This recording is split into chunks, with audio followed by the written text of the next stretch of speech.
से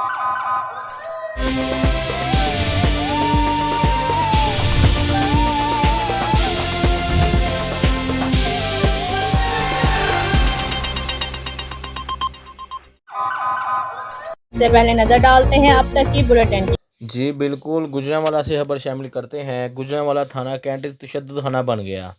थाना कैंट के इलाका कश्मीर कॉलोनी से गुज़िश्ता रोज़ पहले एक SHO कैंट ने मुबीना मंशियात फरोश कांस्टेबल शुएब उर्फ शैबी नशई और मुखालफिन के कहने पर रेड करके गिरफ्तार किया। गिरफ्तार करने के बाद कांस्टेबल शुएब आइस के नशा में धुत होकर मुसलसल एक हफ्ता मजलूम नौजवानों को तशद्दुद का निशाना बनाते रहे और मुबीना 10 लाख की डिमांड करते रहे। डिमांड पूरी ना करने की वजह से पुलिस नौजवानों पर बेईमाना तशद्दुद करके इसकी वीडियो मुखालफिन को भेजती रही।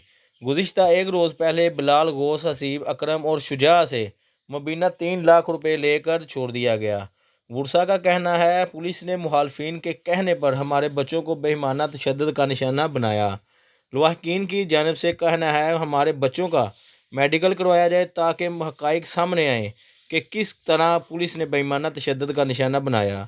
वर्षा का कहना है कि अगर हमें इंसाफ ना दिया गया तो कल CPO ऑफिस के बाहर खुदकुशी कर लेंगे। जी।